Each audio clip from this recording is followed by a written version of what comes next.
This is FYI News 13, brought to you by SSPTV and the Hazleton Standard Speaker. For your information, it's that time of year again. We'll hear from a member of the Salvation Army about why you should help out in 2015. Welcome to FYI, and we're moving closer and closer to Thanksgiving. Hi, I'm Ken Karen. I really do appreciate your time, and your Tuesday headlines from FYI and the Hazleton Standard Speaker are coming your way right now. Hazleton police are investigating an armed robbery. It happened around noon today in the parking lot of the Hazleton Shopping Center. The suspect is described as a dark-skinned male with a thin build, wearing a brown jacket, blue jeans, and brown boots. He was last seen running west on 2nd Street in West Hazleton. Anyone with information is asked to call Hazleton Police at 570-459-4940, or you can dial 911. The City of Hazleton will show its support for France with a special tree lighting outside of City Hall. I'm lighting 2 trees. One tomorrow night at 5 o'clock. I'm just going to light it. There's not a ceremony, but it's in honor of the victims of that terrorist attack in France, and it'll be decorated in blue, white, and red, like the French flag, and I hope they appreciate that. The city will have its official tree lighting at the new park at Broad and Laurel Streets next Friday, December 4th. During First Friday, we'll have much more on First Friday next week on FYI. It's the gateway to the greater Hazleton area, and today the City of Hazleton recognized the Gottstein Corporation for its contributions to the Hazleton Regional Airport. This terminal was built in the 50s, and when I became mayor, it was one of the projects I wanted to renovate, because people that came in, corporate executives came in with their jets, and their pilots came in here, and the executives walked through this terminal. It was not a good presentation of what the Hazleton area was, and we figured we'd want to upgrade it. And last year we started it and got the Gottsteins involved, and this is what it turned out to be. They came here for a little project, which turned into be a large project, and they were very generous in their donation of materials and labor, and I can't thank them enough, so I called a special little news conference so that they get the attention they deserve.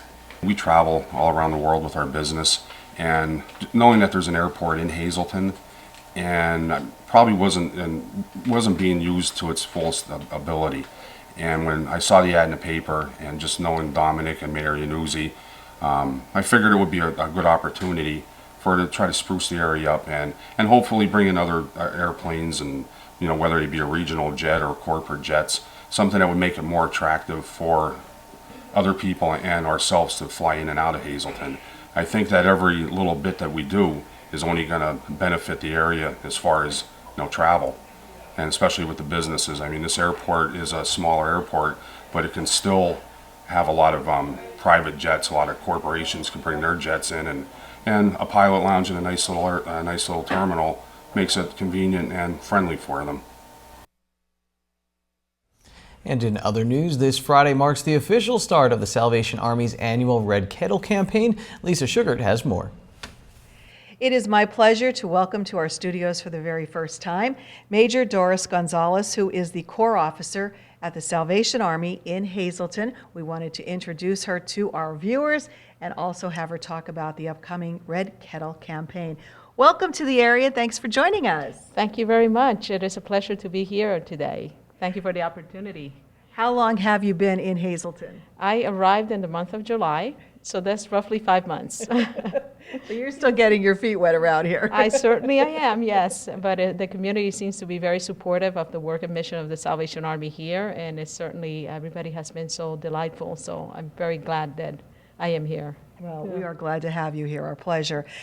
This is an important time of the year for the Salvation Army. We're all familiar with the Red Kettle campaign. It's not the Christmas season without it, because we see it everywhere. So that will be kicking off very shortly. Certainly it will be. It will be the day after Thanksgiving on Black Friday. We are hoping to have all our stands filled with happy bell ringers ringing the bell for the Salvation Army. Yeah. How important is this campaign to the survival of the Salvation Army? Oh, certainly it is.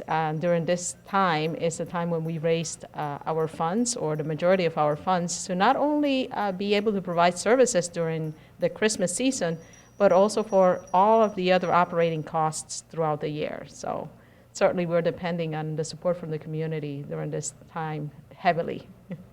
Now, the need, I've talked with so many agencies, and the United Way, which you're a member agency, they tell me that the need continues to grow. Are you seeing that even in the short time you're here? Oh, certainly it is. We see that we see an increase of the working poor coming through our doors for help. Not necessarily the person who's unemployed, but many times the person who's actually working, and because of the cost of living just going up and the checks staying the same or going lower, and they're in need of our support and our financial assistance, yes.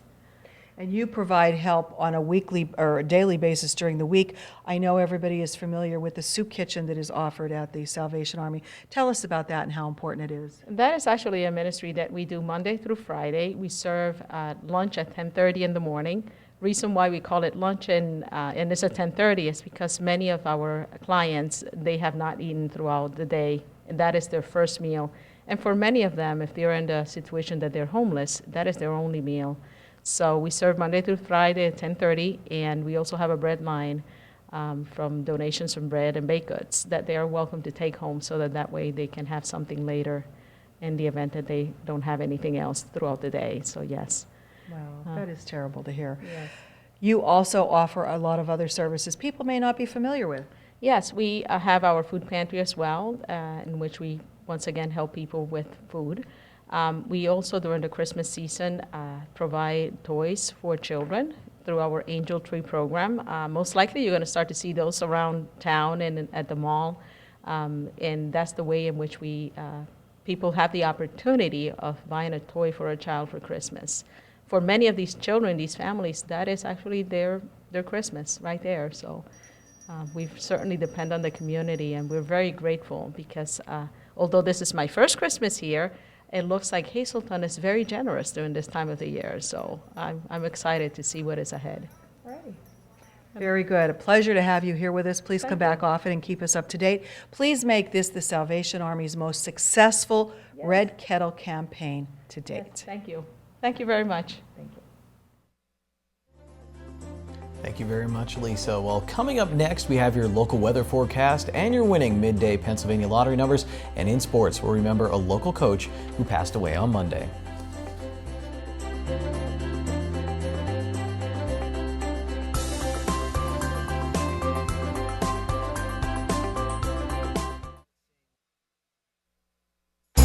This is FYI News 13, brought to you by SSPTV and the Hazleton Standard Speaker. SSPTV and the Making a Difference Foundation will host a Christmas concert entitled Christmas with a Twist in conjunction with Making a Difference Ministries. The concert is next Thursday, December 3rd at 6:30 p.m. at Sand Springs Country Club in Drums. Simply bring a new on-wrap toy for admission, and it's a toy for a child from infant up to the age of 16. All proceeds benefit Brandon's Forever Home, a nonprofit organization dedicated to helping children in foster care find their forever home. For more information, you can go to unitybymusic.org, or you can call Pastor Stephen at 570-899-2264.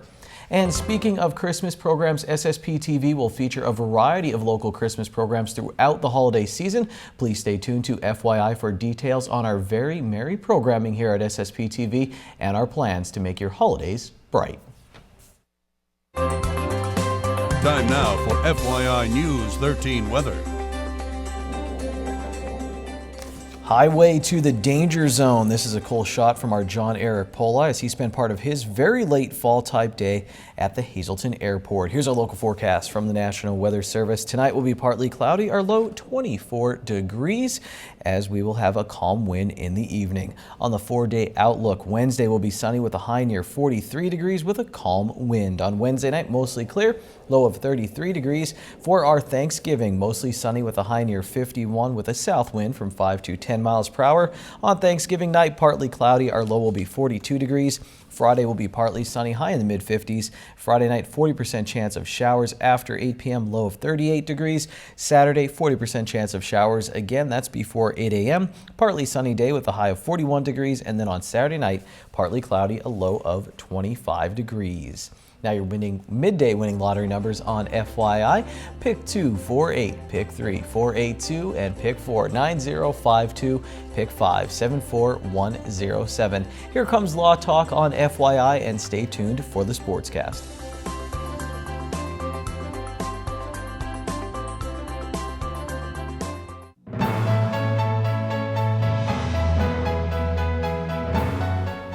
We received a viewer question, and the viewer asks, who handles the estate if there is no will? Very legitimate question. It happens quite frequently. A lot of people that we see, they be middle-aged or even kind of like myself, heading into the senior category, and they don't have a will. And of course, we can't predict when we're going to die, so it's not unlikely for someone to die without a will. Well, what happens if you have property and that property's in your name and you haven't set forth in a will who you want to get that property? What happens to that property? How is it, in the eyes of the law, administered? Well, it's administered under the Pennsylvania Fiduciary and Estate Code. It's called intestate. Intestate means that you don't have a will. And the code also provides that someone, a family member, spouse, brother, sister, cousin, someone has to be appointed by the court to transition that property to where it belongs once you pass away. And that can only be done by what we call a citation. And that citation has to be brought to the Register of Wills. The person seeking to administer the estate has to ask the Register of Wills to appoint them as the administrator of the estate. And they have to give notice of that meeting with the Register of Wills to other relatives, creditors, who may have a right under the fiduciary code to be administer the estate. More often than not, it's a relative. More often than not, nobody objects. But that is a step that is necessary when there is no will designating an executor. If there's an executor named in a will, it's much easier. You take the will up, take the named executor, you get sworn in, and you start administering the estate from there.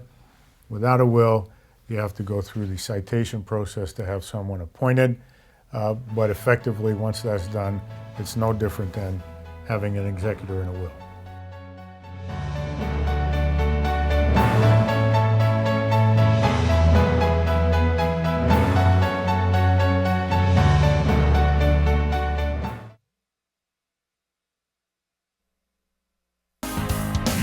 This is FYI News 13 Sports.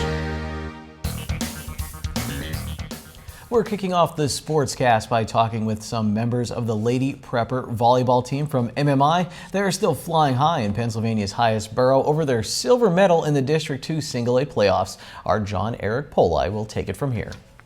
The MMI volleyball team had one of the best years in program history. The girls finished the season on fire by sweeping AA powerhouse Crestwood in the season finale. And that big win gave them a boost of momentum that paved the way for the playoffs.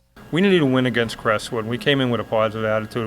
It was the do or die situation, the top of the ninth type situation.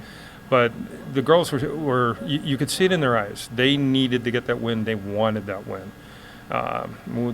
Crestwood put their team on the court. We put our team on the court, and we prevailed.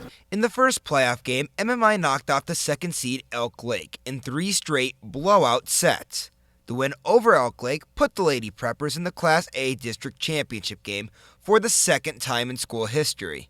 The last time MMI made the district final was in 2009, when the girls won their first and only district championship. The final didn't go in favor of the Lady Preppers, as they lost 3 straight, very close sets, but nonetheless, the run was memorable for the team. Felt awesome. I'm still surprised that we made it that far. Being a small school in the Wyoming Valley Conference is hard because we play against a lot of other big schools, and we just get pounded on a lot. So being there definitely reboosted our confidence for next year. The group of girls that I went to districts with are amazing, and I wouldn't want to be with anyone else. The run itself was fun. I mean, we had ups and downs of the season, but I think overall it was really fun for all of us. The girls here at MMI had one of their best volleyball seasons in school history. But what people don't realize is that MMI is one of 3 private high schools in Luzerne County, which means that volleyball comes second. MMI is one of the top high schools in the state. Last year, the school average on the SATs was a 1724. That's 240 points higher than the state average and 227 points higher than the national average. So as you can imagine, balancing schoolwork with the sport at MMI doesn't sound easy. It's really hard, but I think once you get used to it, after a few weeks in season, it just gets easier. It's definitely hard, but I think I've been here long enough to manage it, but it's definitely a struggle, especially when we have faraway games and we only get home at 10 o'clock, but I think I learned how to manage my time. It's definitely a struggle at times, but I've been at MMI for a while now, so I think I've learned to balance those. I mean, sports are a huge part of my life, so I have to balance those to make sports available for me. For FYI Sports, I'm John Eric Poli. Thank you, John, for that story. Well, sometimes you just can't separate yourself from the story, and this is one of those times. One of my favorite people in local sports has passed away, and I'm heartbroken. Penn State Hazelton softball coach Marty Mrzinski passed away on Monday, and I could floor you with his impressive coaching stats, and I will. But first, you should know that I never saw players care so much for a coach, and that's probably because of how much Marty cared for his players. Marty Mrzinski won 236 games in 12 seasons as Penn State Hazelton's softball coach. He won 2 Penn State University Athletic Conference championships, including one in 2010 when the local Lions finished 6th in the country in the United States Collegiate Athletic Association. He was named Coach of the Year 4 times in the PSUAC. That's a lot to celebrate. You can tell the kind of coach and person Mrzinski was by how he acknowledged his accomplishments. You found out your greatest joy was after we won, in 2010. The celebration wasn't about on the field; it was about watching the girls celebrate, and that was always in the front of his mind. He never jumped out in front of the team. When he won his 200th game a couple of years ago, if you remember what a struggle it was even to get him out on the field for his pitcher, and I think that picture there, even you could see how the girls were always by him, not behind him. Rich Lipinski started coaching softball with Mrzinski 14 years ago at Bishop Hafey High School. He says his friend's favorite saying was, "The players win, the coaches lose, and it's always about them." Carly Rossi was a member of the team when Mrzinski won his 200th game. She helped organize the post-game celebration with his family and a few other players. One memory of Marty that I will always forever cherish was I was going through some rough times my sophomore year, and I remember that I was yelling and about whatever, and he took me aside and he let me cry and just talk it out, and he always told me that no matter what happened, or no matter the struggles, that he would always believe in me, and I was going to be a better person than I was last year, and how I changed and how I grew as a person, and what kind of asset I was to not only the team but everybody that I came in contact with. And that's probably the one thing that really sticks out in my mind, that Marty believed in me when I didn't even believe in myself. Rossi is one of a whole group of former players that stayed in touch with Mrzinski even after they were done playing for him. Well, I think one of the greatest things that you could say about Marty is when the kids left and they got married, he got invited back to their weddings. When they got to when they had kids, they would call him and let him know. They'd reach out to him for Christmas. So it was just a big part of his family. He had, they always say you judge people by their friends and family, and he had an extended family that probably goes. I was talking to kids that are living as far away as Louisiana yesterday. So you have a family that extended in this world, you're doing something pretty good. Rossi says she realized while doing the work for the 200th victory celebration that Mrzinski was more than a coach and that they were more than his team. They were part of his legacy. Anything else you want to add about Marty? Probably that he was a family man.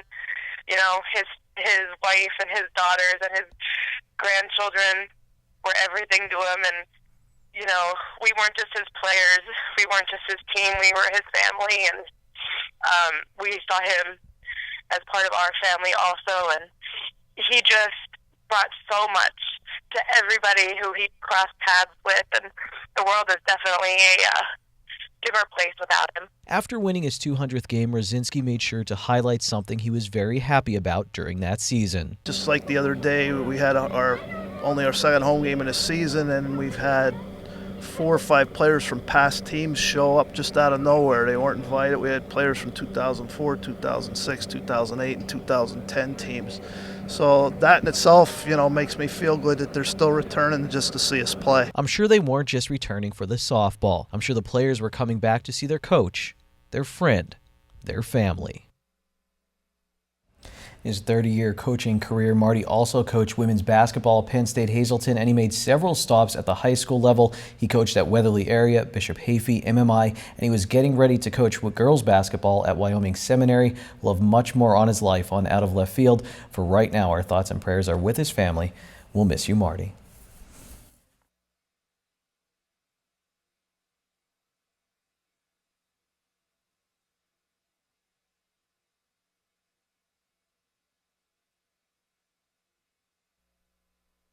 Happy Wing Night. It's Wing Night at Bottlenecks. Get $2 off your order of wings or all-you-can-eat wings and boneless wings for only $14.95. Bottlenecks wings are voted best wings in the area year after year. Good evening, everyone, and here's tonight's Talk of the Town report. First tonight, Community Bible Fellowship, 458 West Spruce Street, will be holding their 4th annual free Thanksgiving dinner on Thursday from noon to 3 p.m.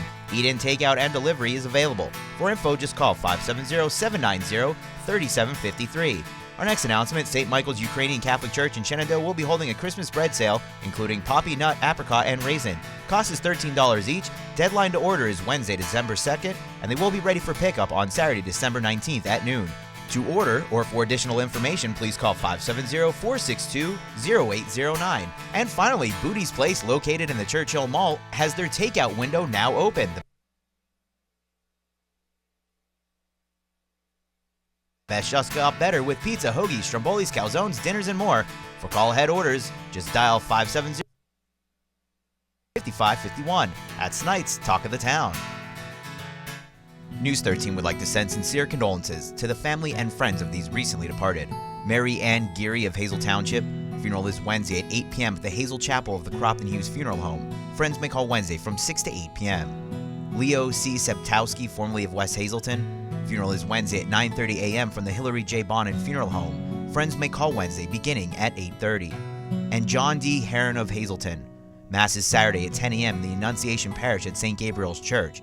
Friends may call at the church Saturday from 9:30 to 10 a.m. and Friday from 6 to 8 p.m. at the Joseph B. Conahan Funeral Home.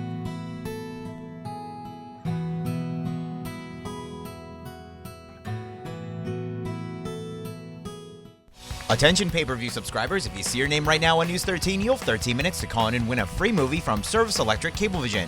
Our winner tonight is John Rupert of Barnesville. John, if you're watching, give us a call, 570-455-7267, extension 104.